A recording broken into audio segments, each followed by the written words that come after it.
Hello everyone, I hope you all are doing great. देखिए 15 से 21 मई के यानी कि वीकली करंट अफेयर्स इस वीडियो में हम कवर करने वाले हैं। तो 7 दिन के करंट अफेयर्स आपके इस वीडियो से तैयार हो जाएंगे। इसके अलावा कुछ कुछ न्यूज़ बहुत ही इंपॉर्टेंट रही हैं इस वीक, तो पूरा वीडियो आपके लिए देखना ज़रूरी हो जाता है। तो चलिए इस वीडियो को स्टार्ट करते हैं। पहला क्वेश्चन है, which operation has been started by India to help cyclone affected Myanmar. तो देखो अभी हाल ही में साइक्लोन आया है म्यांमार में, तो उसकी सहायता करने के लिए कौन सा ऑपरेशन हमारे इंडिया ने चलाया है। तो इस ऑपरेशन का नाम है ऑपरेशन करुणा। ऑप्शन ए इसमें सही है। ऑपरेशन करुणा चलाया गया है इंडिया के द्वारा। तो देखिए अभी मौसम भी ऐसा हो गया है गर्मी के जैसा, तो इस मौसम में साइक्लोन बनने लग जाते हैं क्योंकि साइक्लोन को चाहिए लो प्रेशर प्लस में हाई टेम्परेचर, तो ये सब मिल जाता है साइक्लोन को, इसलिए बन जाते हैं ये। तो इस साइक्लोन का नाम है साइक्लोन मोका, या फिर कहें तो साइक्लोन मोखा।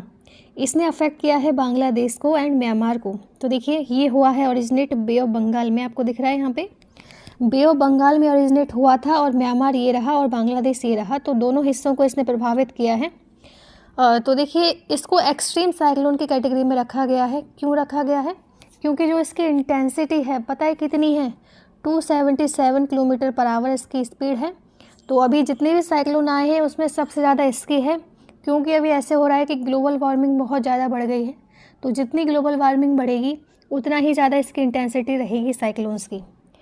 तो इसके अलावा नेम देख लीजिए, यमन ने सजेस्ट किया है। तो सीक्वेंस वाइज लिस्ट होती है जिसके हिसाब से कंट्री इसके नेम को रखते हैं। तो यही सब चीज़ इंपॉर्टेंट थी कि किसने नाम रखा है और कहाँ पे ये साइक्लोन आया है। आगे बढ़ते हैं। तो देख लीजिए अभी हमने देखा ऑपरेशन करुणा साइक्लोन से प्रभावित म्यांमार की मदद करने के लिए था। अभी कुछ और इम्पोर्टेंट मिशंस देख लीजिए, जैसे एक ऑपरेशन कावेरी है। तो सूडान कॉन्फ्लिक्ट के दौरान सूडान से इंडियन सिटीजन्स और फॉरेन नेशनल्स को बाहर लाने के लिए ये मिशन चलाया गया था। ऑपरेशन दोस्त की यदि बात करें तो टर्की और सीरिया को सहायता प्रदान करने के लिए इंडिया ने लॉन्च किया था। ऑपरेशन गंगा, जब यूक्रेन में सिटीजन्स फंस गए थे तो वहाँ से वापस लाने के लिए ऑपरेशन गंगा चलाया गया था। ऑपरेशन देव शक्ति, अफ़गानिस्तान से जो भी इंडियन नेशनल्स फंस गए थे वहाँ पे, तो उनको वापस लाने के लिए ऑपरेशन देव शक्ति चलाया गया था। एंड वंदे भारत मिशन का तो आपको सबको पता होगा, कोरोना वायरस पेंडेमिक के दौरान जो भी लोग फॉरेन कंट्रीज़ में रह गए हैं उनको वापस लाने के लिए वंदे भारत मिशन चलाया गया था। आगे बढ़ते हैं नेक्स्ट क्वेश्चन पे। तो ये क्वेश्चन बहुत इंपॉर्टेंट है क्योंकि रिसेंटली मिनिस्ट्री चेंज हो गई हैं, तो इसको देख लीजिए। Who has been appointed as minister of law and justice of India in May 2023। मई 2023 में कानून और न्याय मंत्रालय में राज्य मंत्री के रूप में किसे नियुक्त किया गया है। तो ये है ऑप्शन ए, अर्जुन राम मेघवाल को किया गया है appoint as a law minister. तो इससे पहले थे किरण रिजिजू, इनको मिल गया है ministry of earth and science का। किरण रिजिजू को मिनिस्ट्री ऑफ अर्थ साइंस का पोर्टफोलियो मिल गया है, और श्री अर्जुन राम मेघवाल अब से बन गए हैं minister of law and justice of India. इनकी कंस्टिट्यूएंसी है बीकानेर राजस्थान। इसी के साथ आप मिनिस्ट्री का रिवीजन कर लीजिए कि कौन से मिनिस्ट्री के कौन से मिनिस्टर हैं। तो देखो दो चेंज हुए हैं, ministry of law and justice of India के हैं Arjun Ram Meghwal, ministry of earth science के हैं Kiren Rijiju, and union minister of Jal Shakti हैं गजेंद्र सिंह शेखावत। होम मिनिस्ट्री के और कॉपरेशन मिनिस्ट्री के हैं अमित शाह। डिफेंस मिनिस्टर हैं राजनाथ सिंह। एजुकेशन मिनिस्टर हैं Dharmendra Pradhan, and women and child development minority affairs की मिनिस्टर हैं स्मृति ईरानी। फाइनेंस मिनिस्टर तो आपको सबको ही पता होगा, निर्मला सीतारमन। एंड गिरिराज सिंह है मिनिस्ट्री ऑफ रूरल डेवलपमेंट और Panchayati Raj minister. And ministry of sport और यूथ अफेयर्स के हैं अनुराग सिंह ठाकुर। तो आगे बढ़ते हैं। New chief minister of Karnataka अभी रिसेंटली अपॉइंट हुए हैं, तो क्या नाम है इनका? तो ये है ऑप्शन बी, सिद्धारमैया। तो चीफ मिनिस्टर बन गए हैं कर्नाटका के ये, तो ऑप्शन बी इसमें सही हो जाएगा। तो देखो स्टेट के जो 9th चीफ मिनिस्टर थे, एक और फैक्ट है इसमें, डॉक्टर देवराज ओरस, इनका सबसे लॉन्गेस्ट टेन्योर था ऑफिस में। इन्होंने कुल मिलाकर 2790 डेज इन्होंने सर्व किया था, और 2 सेपरेट टर्म्स इनकी रही थी। कर्नाटका के कुछ इंपॉर्टेंट करंट अफेयर्स देख लेते हैं इसी के साथ। तो देखो कर्नाटका की कैपिटल है बेंगलोर, सीएम बन गए हैं सिद्धारमैया, एंड गवर्नर हैं थावर चंद्र गहलोत। सेंट्रल गवर्नमेंट ने रिसेंटली अप्रूव किया है कि प्लास्टिक पार्क यहाँ पे बनेगा। कहाँ पे बनेगा? गंजमठ, बेंगलुरु कर्नाटका में। कर्नाटका ने सेटअप किया है फ्लावर प्रोसेसिंग सेंटर। कर्नाटका की गवर्नमेंट ने लॉन्च किया था women at the work program. And Karnataka की जो रैंक आई है, फर्स्ट आई है नीति आयोग के इंडिया इनोवेशन इंडेक्स में 2021 में। तीसरी बार ऐसा हुआ है कि कर्नाटका पहले नंबर पे आया है। इससे पहले जो रिपोर्ट निकली थी 2 बार, उसमें भी कर्नाटका टॉप पे था। इंडियन जस्टिस रिपोर्ट की यदि बात करें तो इसमें भी कर्नाटका की जो कैटेगरी है वो टॉप पे है among 18 large states. Next question पे बढ़ते हैं। तो सबसे ही इम्पोर्टेंट क्वेश्चन देख लीजिए आप इसको। रिसेंटली आपने देखा होगा कि नोट जो है विड्रॉ कर ली गई है आरबीआई के द्वारा। तो which bank note has recently been withdrawn by RBI. तो इस नोट का नाम है 2000 रुपये की नोट। ऑप्शन ए इसमें सही है। तो देखिए अभी क्या हो रहा है, जो ये 2000 रुपये की नोट है क्यों बंद करी गई है, क्योंकि इसकी वैल्यू घटती जा रही थी। उसका ये जो यूज़ था वो कॉमन लोगों में बहुत ही कम था। आजकल तो लोग डिजिटल ट्रांजैक्शन करने लग गए हैं, लेकिन इससे पहले भी 2019 से ही ये जो हमारी बैंक थी, इन्होंने इसको आरबीआई ने प्रिंट करना बंद कर दिया था, क्योंकि यूज में नहीं आ रहे थे। कुछ नोट थे जो लोगों के पास थे, उसी से लेन देन हो रहा था, लेकिन आरबीआई ने तो इसे बंद कर ही दिया था इसको प्रिंट करना। और अभी हाल ही में क्या हुआ है कि 2000 नोट को इन्होंने सर्कुलेशन से बंद कर दिया है और 30 सितंबर तक ये जो नोट है आपको जमा करने हैं बैंक में, और इसके बदले आपको छोटे छोटे नोट मिलेंगे। तो 2000 रुपये की नोट क्यों आई थी आपको पता होगा। 2016 में हुआ था डिमोनेटाइजेशन, जिसके बाद 50 रुपये की और 100 रुपये की नोट, 500 की और 1000 रुपये की नोट जो है वो विड्रॉन कर ली गई थी। लीगल टेंडर उसको ख़त्म कर दिया गया था।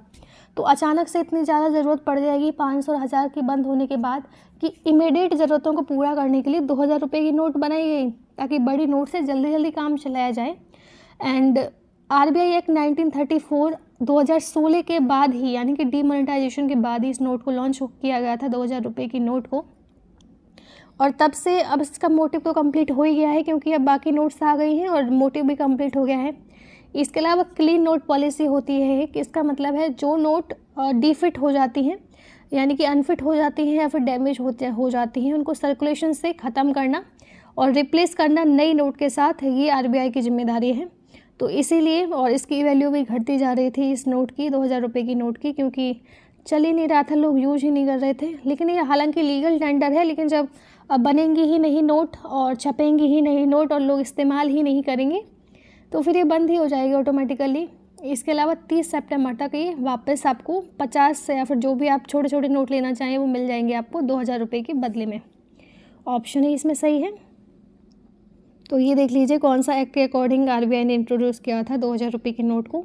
सेक्शन 24(1) के अंतर्गत आरबीआई का जो एक्ट है 1934 का। ओके, तो डिमोनेटाइजेशन जब हुआ था ना 2016 में, तब ज़रूरतों को पूरा करने के लिए अचानक से इतनी सब लोग जो हैं वो एकदम घबरा गए थे, तो इसलिए इसको चालू किया गया था और इसका मोटिव पूरा हो गया है और डिजिटली ट्रांजैक्शंस को बढ़ावा दे रहे हैं, इसलिए इसको अभी बंद कर दिया जा रहा है। तो देखो इंडियन नोट हमारे लिए इम्पोर्टेंट हो जाता है, इसलिए देखना कि कौन से बैंक की नोट पे कौन से पर्टिकुलर इमेज छपी हुई है। तो देख लीजिए, तो देखो 10 रुपये की नोट पे कोणार्क सन टेम्पल जो है उड़ीसा का वो छपा हुआ है। 20 रुपये की जो नोट है उस पर एलोरा केव महाराष्ट्र की छपी हुई है। 50 रुपये का जो नोट है उस पर हम्पी टेम्पल छपा हुआ है कर्नाटका का। 100 रुपये की जो नोट है ना उस पर छपा हुआ है रानी की बाग गुजरात। 200 रुपये की नोट पे छपा हुआ है सांची स्तूपा जो कि एमपी में लोकेटेड है। 500 रुपये की नोट पे रेड फोर्ट जो नई दिल्ली का है वो छपा हुआ है। एंड 2000 की जो बैंक नोट थी उस पर मंगलयान की इमेज है। तो देखो आप एक काम करना है यहाँ पे कि आप जिस स्टेट से हैं, यदि इनमें से आप किसी स्टेट से हैं तो आप लिख सकते हैं कि मैं इस स्टेट से हूँ और साथ में बैंक नोट भी मेंशन करना। जैसे फॉर एग्जांपल मैं महाराष्ट्र से हूँ तो लिखूँगी एलोरा केव्स एंड 20 रुपये की नोट यहाँ पे है, लेकिन मैं महाराष्ट्र से हूँ नहीं बेसिकली। और इनमें से यदि आप किसी जगह पे घूम के आए हैं या फिर विजिट किए हैं तो भी लिख सकते हैं आप कि पर्टिकुलर जगह पे मैं जा चुकी हूँ या जा चुका हूँ और वहाँ और उस जगह की जो इमेज है इस बैंक नोट पे छपी हुई है, ताकि इसके साथ आपका बैंक नोट का रिवीजन हो जाए। तो 1 रुपये की नोट जो है प्रिंट की जाती है मिनिस्ट्री ऑफ फाइनेंस के द्वारा, आरबीआई के द्वारा नहीं की जाती। ये थोड़ा सा स्टैटिक जीके का एक इम्पोर्टेंट फैक्ट था। आगे बढ़ते हैं नेक्स्ट क्वेश्चन पे। Who has published the world economic situation and prospect report. विश्व आर्थिक स्थिति और संभावना रिपोर्ट किसने प्रकाशित की है। तो ये प्रकाशित हुई है ऑप्शन बी यूनाइटेड नेशंस के द्वारा। तो इसकी फाइंडिंग देख लेते हैं इसने क्या क्या बताया है। तो इसके हिसाब से जो हमारी इंडियन इकोनॉमी है ये 5.8% ग्रो करेगी 2023 में और 6.7% करेगी 2024 में। और इसके अलावा जो इन्फ्लेशन है, महंगाई है, वो कम हो जाएगी, यानी कि 5.5% आ जाएगी 2023 में। और जो डिप्रेशिएशन हो रहा है ना करेंसी का, ये भी थोड़ा सा स्लो हो जाएगा। इसके अलावा ये तो हमने देखा इंडिया की इकोनॉमी की बात कर रहे थे, वर्ल्ड इकोनॉमी की भी बात हो रही है कि ये भी जो है 2.3% जो है ग्रो करेगी 2023 में एंड 2.5% ग्रो करेगी 2024 में। तो देखो, जब तक कोरोना नहीं आया था तब तक तो हम देख रहे थे कि जो जीडीपी ग्रोथ है वो 8 पॉइंट तक पहुंच रही है, लेकिन अभी कोरोना के बाद बहुत सारा इकोनॉमिक डिस्ट्रप्शन हुआ था, जिसके बाद 5.8, 6.1 ये सब जो ग्रोथ है ये चल रही हैं। तो ये फाइंडिंग देख लीजिए। इसके अलावा कौन कौन से इंडेक्स किस किस के द्वारा रिलीज होते हैं ये यहाँ पे मेंशन है, इसको आप देख सकते हैं। जैसे वर्ल्ड इकोनॉमिक आउटलुक रिलीज किया जाता है इंटरनेशनल मॉनेटरी फंड के द्वारा, ease of doing business World Bank के द्वारा रिलीज किया जाता है। वर्ल्ड बैंक एक और रिपोर्ट जारी करता है, world development report. World economic forum जो है ये रिलीज करता है एनवायरमेंटल परफॉर्मेंस इंडेक्स। तो 3 रिपोर्ट हैं जो वर्ल्ड इकोनॉमिक फोरम की और हैं, जैसे कि नहीं 5 हैं यहाँ पे, तो देख लीजिए।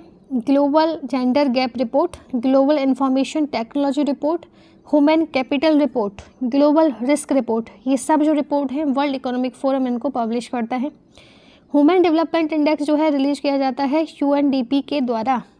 वर्ल्ड हैप्पीनेस रिपोर्ट, जिसमें अभी इंडिया की रैंक 126 थी, ये रिलीज करता है सस्टेनेबल डेवलपमेंट सॉल्यूशन नेटवर्क।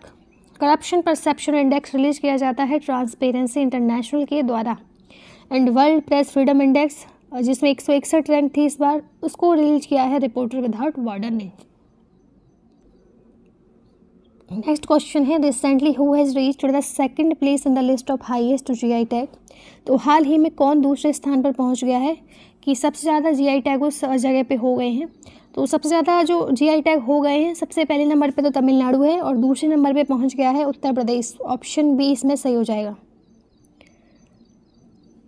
तो देखो, जो स्टेट है इसने 1 डिस्ट्रिक्ट 1 प्रोडक्ट के अंतर्गत 3 और GI टैग इसको मिले हैं उत्तर प्रदेश को, और इसकी संख्या हो गई है 48। 3 न्यू प्रोडक्ट्स की बात करें तो एक है Mainpuri Tarkashi, Mahoba Gaura stone craft and Sambhal horn craft. Tamil Nadu के 55 GI प्रोडक्ट्स हैं एंड उत्तर प्रदेश के 48 हो गए हैं। तो दूसरे नंबर पे आ गया है। यहाँ पे उत्तर प्रदेश के कुछ इंपॉर्टेंट फैक्ट देख लीजिए, क्योंकि उत्तर प्रदेश का हम रिवीजन कर रहे हैं। कैपिटल इसकी लखनऊ है, जो कि गोमती रिवर के पास है। गवर्नर है इसके आनंदीबेन पटेल। चीफ मिनिस्टर तो आपको सबको पता होगा। क्लासिकल डांस है कथक डांस। 2022 में 53rd टाइगर रिजर्व जो है इंडिया का, वो डिक्लेयर हुआ था, जो कि उत्तर प्रदेश में है और जिसका नाम है Ranipur wild life sanctuary.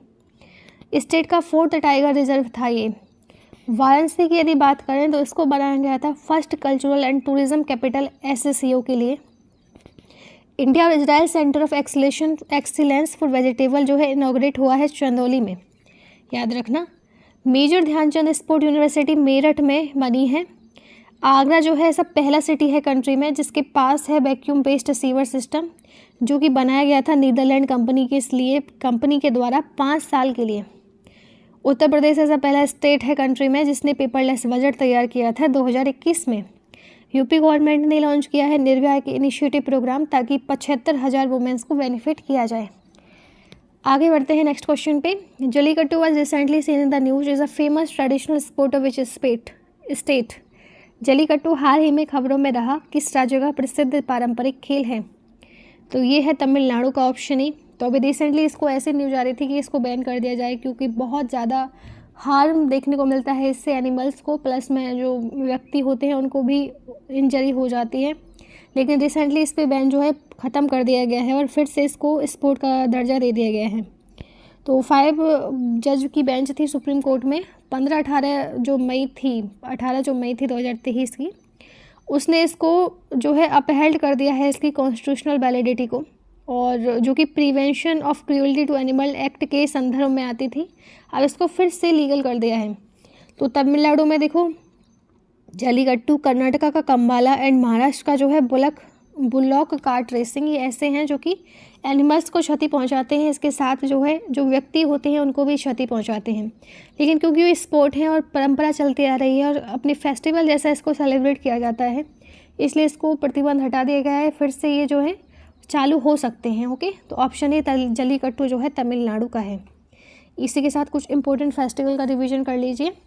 Mandu festival Madhya Pradesh का है, बेलम केव्स फेस्टिवल आंध्र प्रदेश, लाई हरोवा फेस्टिवल मणिपुर, बक्सा वर्ड फेस्टिवल वेस्ट बंगाल, जो Kutpui festival Mizoram, Dhanu Jatra festival Orissa, Madhavpur fair जो है गुजरात में मनाया जाता है, Modhera dance festival Gujarat, chariot festival Tamil Nadu, Chhath Puja तो बिहार की है, एंड गणगौर फेमस त्यौहार राजस्थान का है, करावली फेस्टिवल कर्नाटका, माघ बिहू असम, जल्लीकट्टू जो कि अभी मैंने आपको बताया Tamil Nadu, Chapchar Kut festival Mizoram, innovation festival Arunachal Pradesh, Nagoba Jatra Telangana, Surajkund craft fair Haryana में आयोजित होता है, काला घोड़ा रिसेंटली मुंबई में आयोजित हुआ था फरवरी के महीने में, and Konark dance festival Orissa का है। Recently chief minister of which state inaugurated स्वदेशी स्पीसीज डिस्ट्रीब्यूशन प्रोग्राम। हाल ही में किस राज्य के मुख्यमंत्री ने स्वदेशी मसाला वितरण कार्यक्रम का शुरू किया है, उद्घाटन किया है? त्रिपुरा की सरकार ने ऐसा किया है। तो सब्सिडी प्राइस पे जो है बांटने की बात हो रही है यहाँ पे स्पीसीज, तो ताकि जो है लोगों को ये मदद कर सके, इतना याद रख लीजिए। कौन सी कंट्री होस्ट कर रही है south Asian youth table tennis championship 2023? तो किस देश ने करी है ये मेजबानी? तो ये करी है इंडिया ने, ऑप्शन सी। तो south Asian youth table tennis championship 2023 17 मई को कॉन्क्लूड हो गए हैं ईटानगर में। एक 3 दिन का इंटरनेशनल इवेंट था जिसमें 100 से ज़्यादा एथलीट्स ने हिस्सा लिया, जो कि 6 कंट्रीज से थे, Bhutan, Bangladesh, India, Maldives, Sri Lanka and Nepal. Under 19 boys की कैटेगरी में अंकुर भट्टाचार्य जी जीत गए हैं और उसने जीता है वो गोल्ड मेडल। अंडर 19 की कैटेगरी में गर्ल्स में सुहाना सैनी ने जीता है यशवनी घोरपड़े को हराकर। ओके, रिसेंटली ब्रांड एम्बेसडर नियुक्त हुए हैं ड्यूरोफ्लेक्स के। तो क्या नाम है इनका? ड्यूरोफ्लेक्स के रिसेंटली नए ब्रांड एम्बेसडर नियुक्त हुए हैं। इनका नाम है विराट कोहली, ऑप्शन ए। तो इंडियन मैट्रेस ब्रांड है ड्यूरोफ्लेक्स, और इन्होंने अपॉइंट किया है former Indian captain, one of the best batsman of the current era Virat Kohli को brand ambassador.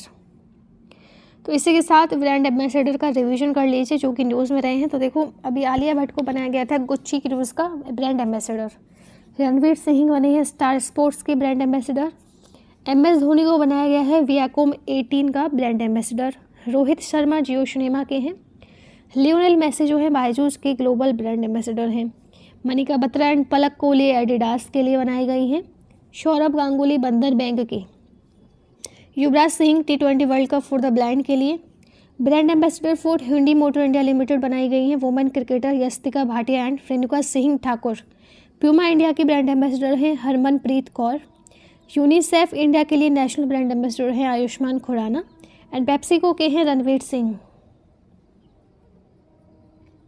Where will the annual Asian tourism forum be held? वार्षिक आसियान पर्यटन मंच कहाँ आयोजित किया जाएगा? तो ये होगा लाओस में, ऑप्शन ए। तो थीम है इस फोरम की quality and responsible tourism, sustaining Asian future, reflecting the focus on sustainable and responsible tourism practices. When is celebrated World AIDS vaccine day? विश्व एड्स टीका दिवस कब मनाया जाता है? तो टीका दिवस मनाया जाता है एड्स के लिए 18 मई को, याद रखना, ऑप्शन ए। तो देखो, एड्स वैक्सीन अवेयरनेस डे पहली बार जो है ऑब्जर्व हुआ था मई 18, 1998 को, और ये एनुअली मार्क होता है ताकि फोकस किया जाए जो कि प्रीवेलिंग एडवांसमेंट एंड प्रोग्रेस हो रही है HIV एड्स वैक्सीन रिसर्च में और डेवलपमेंट में, ताकि HIV को रोका जाए, एड्स को रोका जाए। तो इसकी कोई थीम नहीं थी। Okay, which of the following is, next question है, which of the following is the purpose of international museum day? तो निम्न में से कौन सा अंतर्राष्ट्रीय संग्रहालय दिवस का उद्देश्य है? इसका उद्देश्य है कल्चरल एक्सचेंज करना है और कॉपरेशन को बढ़ावा देना है, और ये डे मनाया जाता है 18 मई को, याद रखना, ऑप्शन ए इसमें सही है, 18 मई को मनाते हैं इसको। इस बार की थीम है international museum day is museum sustainability and wellbeing. तो क्या थीम है? म्यूजियम सस्टेनेबिलिटी एंड वेलबींग इसकी थीम है। 18 मई को ये सेलिब्रेट होता है। which is the theme of the 7th UN Global Safety Week being organized in India from 15 to 21 मई 2023। 15 से 21 मई 2023 तक भारत में आयोजित होने वाले 7वें संयुक्त राष्ट्र वैश्विक सुरक्षा सप्ताह का विषय क्या है? इसका है रीथिंक मोबिलिटी। ऑप्शन ए है इसका सब्जेक्ट, ऑप्शन ए इसमें सही है, रीथिंक मोबिलिटी। तो देखो यहाँ पे भी दिख रहा होगा आपको, ये दिख रहा है आपको।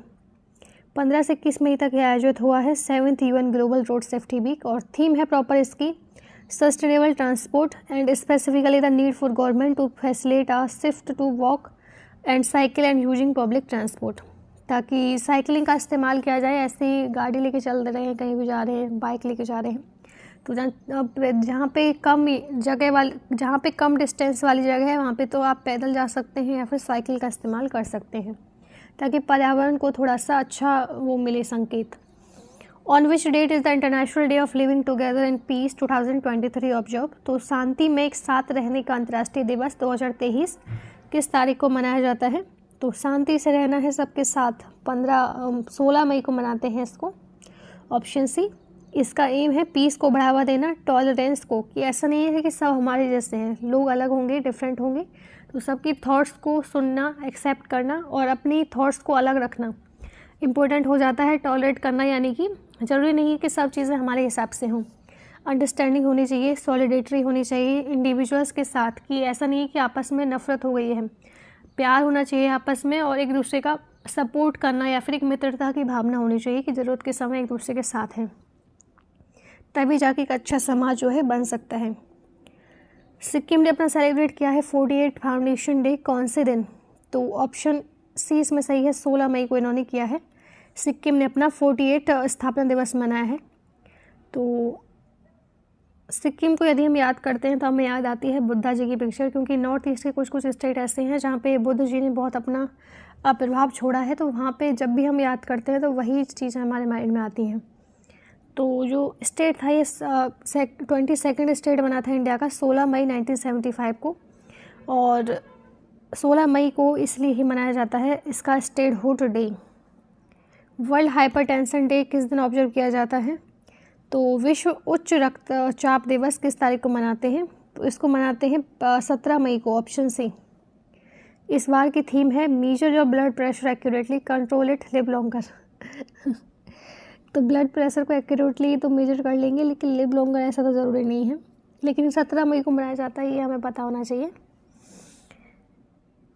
इनमें से कौन सी कंट्री जो है क्वाड समिट का पार्ट नहीं है? तो आपको इसको पता होगा, फ़ोटो से देख के आप बता सकते हैं। नेपाल नहीं है इसका, बाकी जापान है, इंडिया है, ऑस्ट्रेलिया है, तीनों हैं, लेकिन एक और कौन सी बच गई? फिर एक और जो बच गई वो है USA। ओके, तो न्यूज़ में ही रिसेंटली इसलिए था क्योंकि जो क्वाड लीडर्स की मीटिंग है जो कि सिडनी में आयोजित होने वाली थी, कैंसिल हो गई है, और अब ये जो कि मिलने वाले थे 24 मई को, अब ये रिसेंटली कैंसिल हो गई। अब देखते हैं कब ऐसा होगा। नेक्स्ट क्वेश्चन है which Indian army corps conducted the joint flood relief exercise जल राहत इन द असम। किस भारतीय सेना कोर ने असम में संयुक्त कॉर्प्स ने असम में संयुक्त बाढ़ राहत अभ्यास जल राहत शुरू किया है? तो ये किया है गजराज कॉर्प्स ने, ऑप्शन सी। तो गजराज कॉर्प्स जो इंडियन आर्मी की है, रिसेंटली इन्होंने कंडक्ट किया है जॉइंट फ्लड रिलीफ एक्सरसाइज, यानी कि जो फ्लड आ जाती है उससे रिलीफ करने के लिए एक्सरसाइज चली गई है। इसका नाम है जल राहत और ये चलाई गई है हगरामा ब्रिज जो कि मानस रिवर के पास है असम में। इसका एक्सरसाइज का पर्पज़ है ताकि वैलिडेट करना है जॉइंट ड्रिल्स को, इन्हांस करना है कोऑर्डिनेशन जो भी मल्टीपल एजेंसी हैं उनके बीच में, ताकि फ्लड रिलीफ ऑपरेशन चलाए जाएं।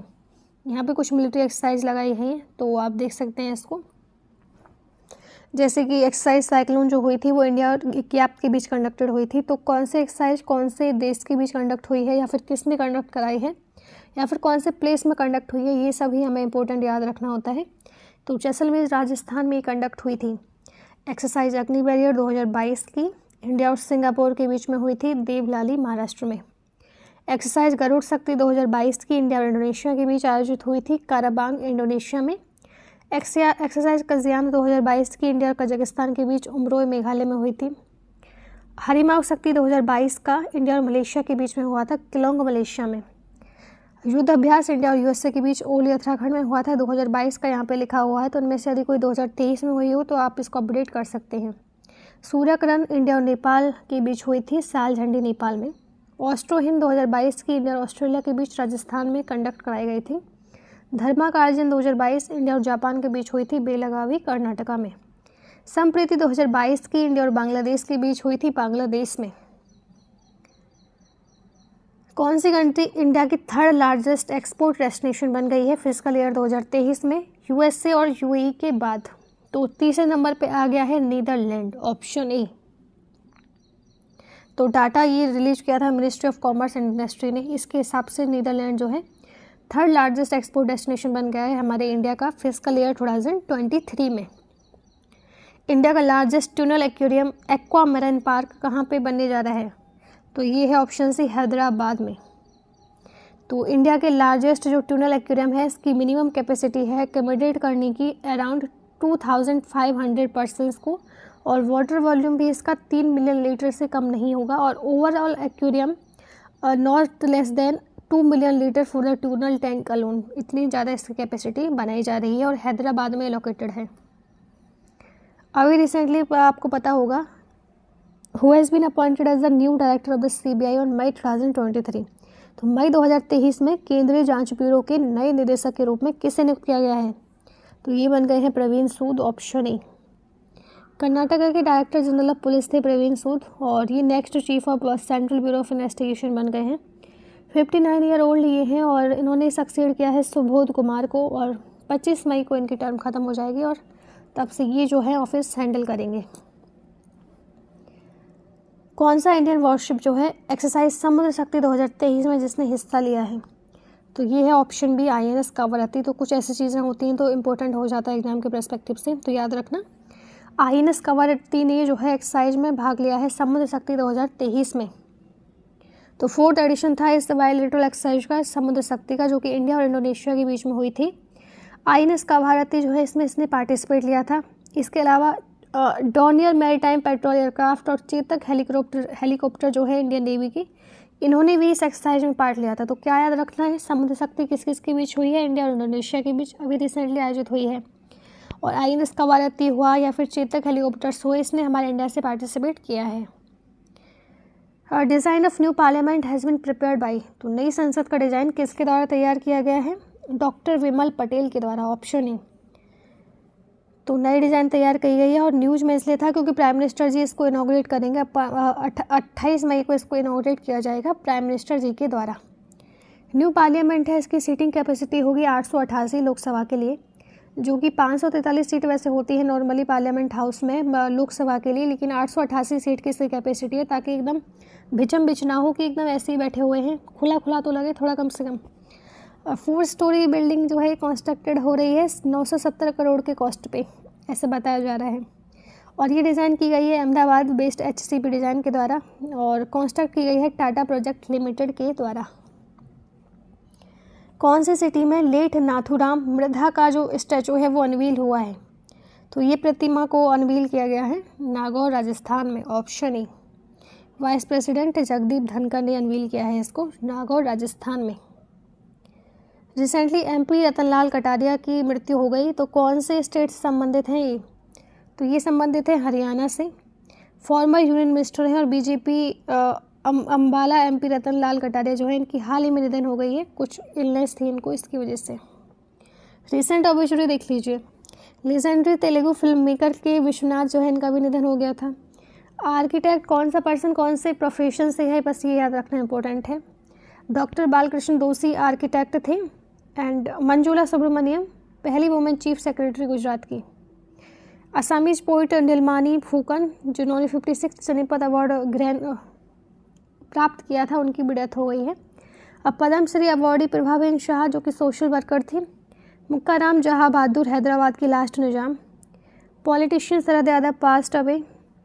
इसके अलावा former west Bengal governor Kesharinath Tripathi. इसके अलावा veteran film actress Jamuna recently passed away, and Brazil के फुटबॉल लीजेंड पहले भी इनका भी निधन हो गया था। एंड परवेज मुशर्रफ फॉर्मर पाकिस्तान के क्रिकेटर प्रेसिडेंट। नेक्स्ट क्वेश्चन है Ludovit Odor has been appointed as the new prime minister of. तो लुडोविट ओडर को किस देश के नए प्रधानमंत्री के रूप में नियुक्त किया गया है? तो ये बन गए हैं स्लोवाकिया के। तो स्लोवाकिया जो है स्लोवाक रिपब्लिक इसको बोला जाता है और एक लैंडलॉक्ड कंट्री दिख रहा है ना, चारों तरफ से ज़मीन से घिरी हुई है, कहीं पे भी समुद्र नहीं है। तो सेंट्रल यूरोप की ये कंट्री है, कैपिटल है इसकी ब्रातिस्लावा, ऑफिशियल लैंग्वेज है स्लोवाक, करेंसी है यूरो। यहाँ पे कुछ newly appointed prime minister president लगाए हैं मैंने, जो कि न्यूली अपॉइंट हुए हैं, जैसे कि प्रेसिडेंट ऑफ पराग्वे अपॉइंट हुए हैं सैंटियागो पेना, मोहम्मद शहाबुद्दीन अपॉइंट हुए हैं बांग्लादेश के प्रेसिडेंट, बोला तिनुबू जो है नाइजीरिया के प्रेसिडेंट बने हैं, निकोज क्रिस्टोडोलिस प्रेसिडेंट बने हैं किप्रस के, मैनुला रोकाबेटे इक्वेटोरियल गोनिया की पहली फीमेल पीएम बनी है, पेट्र पेवेल फॉर्मर चेयरमैन जो नाटो के थे ये प्रेसिडेंट बन गए हैं चेक रिपब्लिक के, क्रिस हिपकिंस बन गए हैं प्राइम मिनिस्टर न्यूजीलैंड के। फर्स्ट एवर सबसी रिसर्च लैब जो है एशिया में कहाँ पे इनॉग्रेट हुई है, यानी कि पहली बार सबसी रिसर्च लैब का उद्घाटन कहाँ हुआ है? तो ये पुणे में हुआ है जी, ऑप्शन ए। बहुत सारे एप्लीकेशन और यहाँ पे रिसोर्स आपको मिलेंगे एनर्जी सेक्टर में, जो भी वेरियस स्टेक होल्डर हैं उनके लिए। और इस सर्व करेगा as a hand on academic platform, जो भी अंडर ग्रेजुएट हैं, पोस्ट ग्रेजुएट स्टूडेंट हैं, रिसर्च जैसा इसमें प्रोग्राम जो है चालू किया जाएगा। और प्रैक्टिस लर्निंग करनी है पेट्रोलियम इंजीनियरिंग में, ये सब फैसिलिटी यहाँ पे प्रोवाइड करी जाएंगी ताकि बच्चों को फ्यूचर के लिए रेडी किया जाए। तो यहाँ पे फर्स्ट इन इंडिया का रिवीजन कर लीजिए, जो भी फर्स्ट इन इंडिया न्यूज़ में रहा है। तो इंडिया का पहला semi high speed regional rail service जिसका नाम है रैपिड एक्स। वर्ल्ड का फर्स्ट कंजर्वेशनल ब्रीडिंग सेंटर जो है critical endangered Asian king vulture के लिए उत्तर प्रदेश में ओपन हुआ है, उत्तर प्रदेश के महाराजगंज डिस्ट्रिक्ट में। तो देखो इससे एक और न्यूज़ खबर हो जाती है, एशियन किंग वल्चर जो है क्रिटिकल इंडेंजर्ड की कैटेगरी में है। इंडिया का पहला केबल स्टेड रेलवे ब्रिज जो है जिसका नाम है अंजी घाट ब्रिज, ये कनेक्ट करता है कटरा और रियासी को जम्मू कश्मीर में। हरियाणा ऐसा पहला स्टेट बन गया है इंडिया में जो 100% जिसका इलेक्ट्रीफाइड हो गया है रेलवे नेटवर्क। इंडिया का पहला government mother milk ban for orphan children जो है उत्तराखंड में स्टार्ट हुआ है। इंडिया का पहला इलेक्ट्रिक पिलग्रिमेज कॉरिडोर जो है उत्तराखंड में बन रहा है। इंडिया का पहला ग्लास इग्लू रेस्टोरेंट जम्मू कश्मीर में खुला था, तो आप जा सकते हैं वहाँ पे खाना खाने। गगनयान जो इंडिया का पहला वुमेन स्पेस मिशन है 2024 में लॉन्च हो रहा है।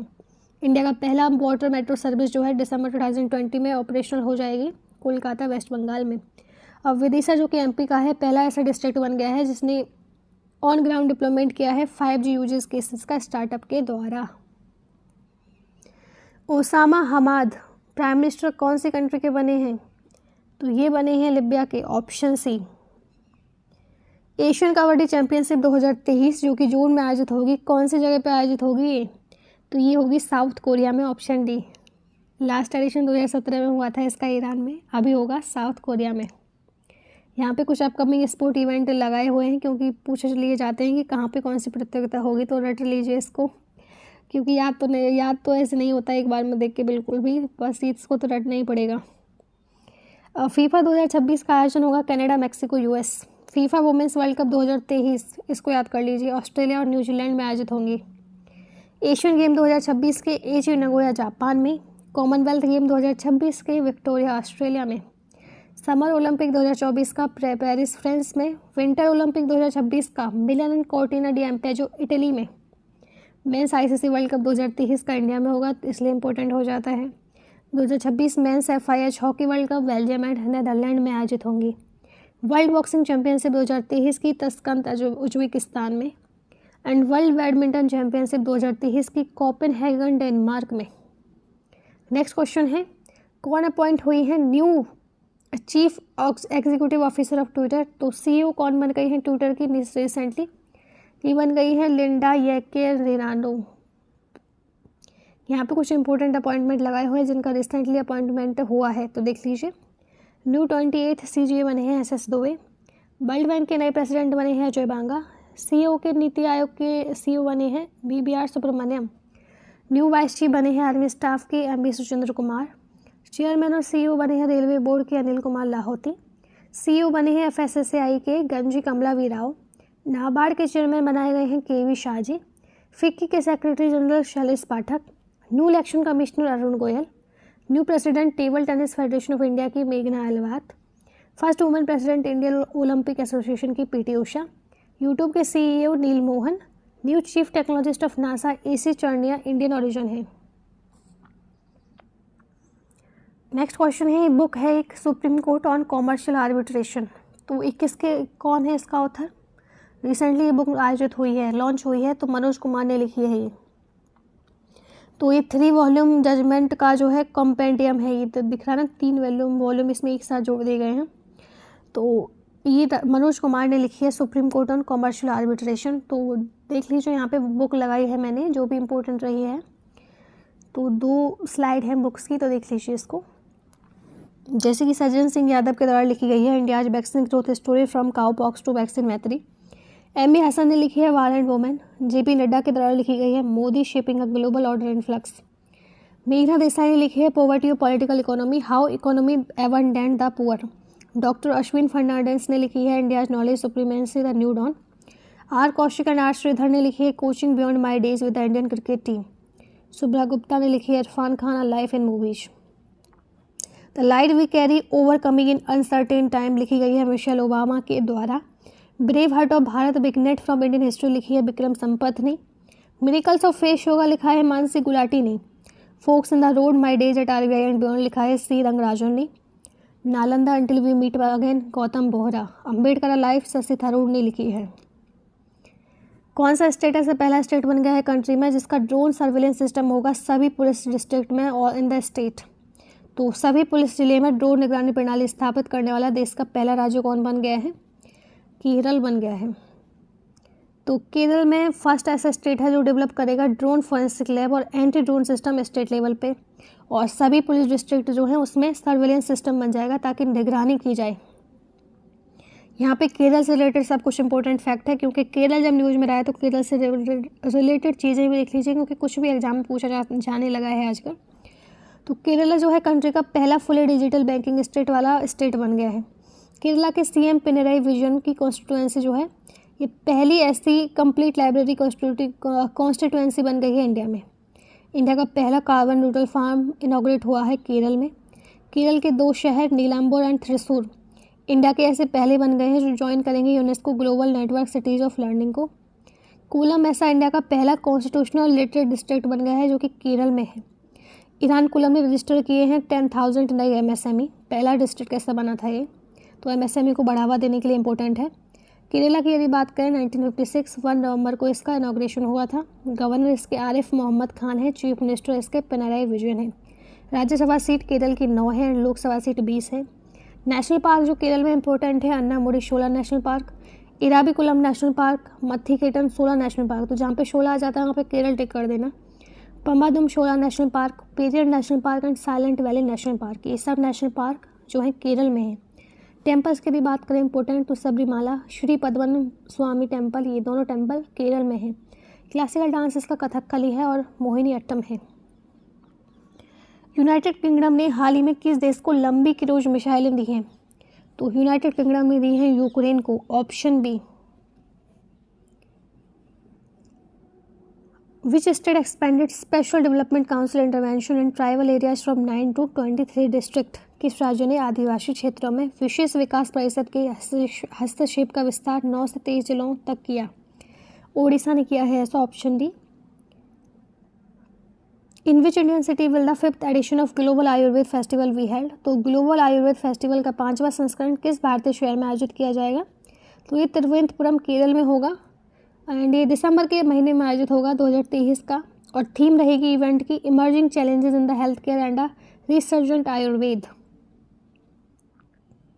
विच state will be represented by Kevini Shohe and Andrea Kevichusa at the Cannes film festival 2023 in France? तो इन दोनों के द्वारा केन्स फेस्टिवल में किस राज्य का प्रतिनिधित्व किया जा रहा है? तो ये नागालैंड का कर रही हैं, ऑप्शन ए नागालैंड, और ये फेस्टिवल 16 से 27 मई तक चलेंगे। Who has been appointed as the ambassador at large for global women's issue by the US Senate? तो संयुक्त राज्य अमेरिका सीनेट द्वारा वैश्विक महिला मुद्दों के लिए बड़े पैमाने पर राजदूत के रूप में किसे नियुक्त किया गया है? तो गीता राव गुप्ता को किया गया है, इंपॉर्टेंट है, याद रख लो। Which Indian city has recently received its first ever direct international flight? तो किस भारतीय शहर ने हाल ही में अपनी पहली सीधी अंतर्राष्ट्रीय उड़ान प्राप्त की है? तो ये किया है ऑप्शन डी भुवनेश्वर ने, जो कि उड़ीसा में है। Bhubaneswar the capital city of Odisha, इन्होंने मिलस्टोन अचीव कर लिया है, लॉन्च किया है पहला इंटरनेशनल फ्लाइट सर्विस का दुबई तक जो जाएगी। डायलन थॉमस प्राइज 2023 का किसने जीता है? तो ये जीता है एरेंजे इफियाकांदो ने। किसके लिए जीता है? Kaleidoscopic reflection of queer life and love in Nigeria. Third Semicon India show कहाँ पे लॉन्च हुआ है? तो ये हुआ है IIT दिल्ली में। तो राजीव चंद्रशेखर ने लॉन्च किया है third Semicon India future design road show IIT Delhi में। कौन से मार्शल आर्ट को 37th नेशनल गेम 2023 में ऐड कर लिया गया है खेल के रूप में? तो ये है Gatka, option E. 37th national game 2023 के शेड्यूल होंगे गोवा में अक्टूबर में इस साल। कैबसाइट 2023 कहाँ पे कंडक्ट हुई है? तो ये हुई है दुबई में, ऑप्शन डी। तो लेटेस्ट टेक्नोलॉजी इनोवेशन में जो भी चीज़ें हैं उनके लिए डिस्कस करना इस जो सम्मेलन है इसका उद्देश्य है। With which country has India launch the 50 startup exchange program? तो भारत ने किस देश के साथ 50 स्टार्टअप एक्सचेंज प्रोग्राम लॉन्च किया है? तो इन्होंने किया है बांग्लादेश के साथ। उत्तरशाह पोर्टल लॉन्च किया है इक्वलिटी क्वालिटी एजुकेशन को प्रमोट करने के लिए कौन से स्टेट के द्वारा, कौन सी एजेंसी के द्वारा? तो ये किया है UGC, यूनिवर्सिटी ग्रांट कमीशन के द्वारा। इसमें थ्रस्ट एरियाज आप देख सकते हैं, एक बार इसका स्क्रीनशॉट ले सकते हैं। यहाँ पे रिसेंटली ऐप लॉन्च लगाए गए हैं तो आप इसको देख लें। First meeting senior military commander की क्वाड ऑर्गेनाइजेशन कंट्रीज़ की कहाँ पे हो रही है? तो ये हो रही है यूनाइटेड स्टेट ऑफ अमेरिका में। Which state become the first state in India to launch a welfare fund for मनरेगा वर्कर? तो मनरेगा श्रमिकों के लिए कल्याण कोष शुरू करने वाला भारत का पहला राज्य कौन बना है? तो ये बना है केरल, ऑप्शन डी। तो वेलफेयर बोर्ड जो है इंश्योर करेगा pension, medical assistance, family pension, जो कि रजिस्टर्ड वर्कर है और एजुकेशन एड देना है किसी चिल्ड्रन को, उसके लिए। तो केरल ने किया है ऐसा, याद रखना। 76th कैंस फिल्म फेस्टिवल जो कि 16 मई से शुरू हुए हैं, कौन से कंट्री में? फ्रांस में। मुख्यमंत्री पुष्कर सिंह धामी ने किस राज्य में राष्ट्रीय होम्योपैथिक सम्मेलन हेम्योकॉन 2023 का उद्घाटन किया? इन्होंने उत्तराखंड में किया था, ऑप्शन सी।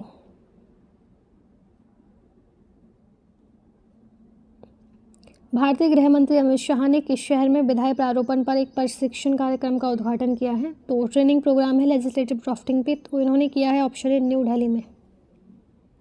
इसका एम है अंडरस्टैंडिंग जो भी है लेजिस्लेटिव ड्राफ्टिंग प्रिंसिपल की, उसको इन्हांस करना, और प्रैक्टिस जो भी होती हैं ऑफिसर्स के पार्लियामेंट में, स्टेट लेजिस्लेचर्स में, मिनिस्ट्री में, उसको लोगों तक अवेयर करना। कौन सी बैंक ने अप्रूव किया है $82 बिलियन का लोन, मिलियन डॉलर का लोन कंट्रोल करने के लिए जूनोटिक डिसीजेस को इंडिया में? तो ये क्या है, वर्ल्ड बैंक ने दिया है। वर्ल्ड बैंक की ऐसे ज़्यादातर देती हुई पाई जाती हैं। जूनोटिक डिसीज बेसिकली होती क्या है? ये इन्फेक्शन होती हैं जो कि ट्रांसमिबल होती हैं एनिमल से ह्यूमन में नेचुरल कंडीशन के अंतर्गत। भारत के किस शहर ने हाल ही में सतत विकास लक्ष्यों पर प्रगति की माप की घोषणा की है? कि सस्टेनेबल डेवलपमेंट गोल तो बन गए हैं, लेकिन क्या उनमें प्रोग्रेस हो रही है? तो उसका मेजरमेंट करने के लिए कौन सी सिटी ने अभी रिसेंटली अनाउंस किया है? तो भोपाल ऐसा करेगी कि अभी देखेगी भी कि क्या क्या चल रहा है आखिर। भोपाल मध्य प्रदेश में ऐसी पहली सिटी बन गई है इंडिया में जो मेजर करेगी जो कि प्रोग्रेस हो रही है सस्टेनेबल डेवलपमेंट गोल पे। इंटरनेशनल डे ऑफ लाइट कब सेलिब्रेट होता है? 16 मई को।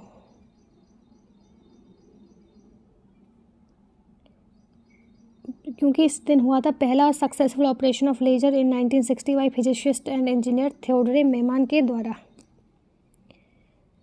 तो अभी रिसेंटली अपॉइंट हुए हैं new chairman petroleum and natural gas regulatory board की गवर्नमेंट ऑफ इंडिया के द्वारा। कौन? तो ये हुए हैं अनिल कुमार जैन। किस राज्य सरकार ने ऑनलाइन ग्रामीण शिक्षा कार्यक्रम पहल शुरू किया है? तो पहल शुरू किया गया है उत्तर प्रदेश की सरकार के द्वारा। इनिशियल फेज में 10 गवर्नमेंट सेकेंडरी स्कूल में फ्री ऑनलाइन एजुकेशन प्रोवाइड करी जाएगी पहले इनिशिएटिव के अंतर्गत। नवेगांव, नगजीरा और टाइगर रिजर्व कौन से स्टेट में लोकेटेड है? ये स्टेट में लोकेटेड है महाराष्ट्र में, क्योंकि इसमें अभी रिकॉर्ड की गई टाइगर्स की पॉपुलेशन देखी गई है, तो इसलिए न्यूज़ में आ गया है। तो यहाँ पे टाइगर से रिलेटेड इंपॉर्टेंट फैक्ट हैं। और total number of tiger recently PM Modi ने बताए थे 3167। हाल ही में उड़ने वाली छिपकली की नई प्रजाति कहाँ पाई गई है? तो ये मिजोरम में पाई गई है। ये क्वेश्चन आप सब लोगों के लिए, इसका कमेंट में सही उत्तर बताना कि बांदीपुर टाइगर रिजर्व कौन से स्टेट में लोकेटेड है, और एक वो नोट वाला बताना। इसी के साथ ही वीडियो हमारी समाप्त होती है। आई होप आपको वीडियो बहुत अच्छी लगी होगी। वीडियो को लाइक कीजिए, चैनल को सब्सक्राइब कीजिए। मैं मिलती हूँ आपसे नेक्स्ट वीडियो में। Thank you for watching.